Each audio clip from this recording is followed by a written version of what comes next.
प्रिय बंधू आणि भगिनींनो आणि माझ्या सर्व स्त्रियांनो, आपल्या सर्वांना आंतरराष्ट्रीय महिला दिनाच्या मनापूर्वक शुभेच्छा। आज आपण हा महिला दिन साजरा करण्यासाठी आलेलो आहोत।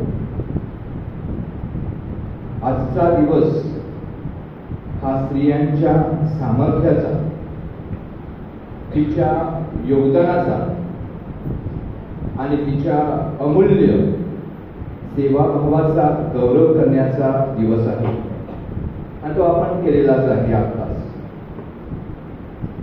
समाजाच्या उभारणी, कुटुंबांच्या जडणघडणी आणि चर्चच्या जीवनात स्त्रीची भूमिका अत्यंत महत्त्वाची आहे। प्रेम, संयम, श्रद्धा आणि त्याग या गुणांमुळे स्त्री समाजाला आज दिशा देत आहे।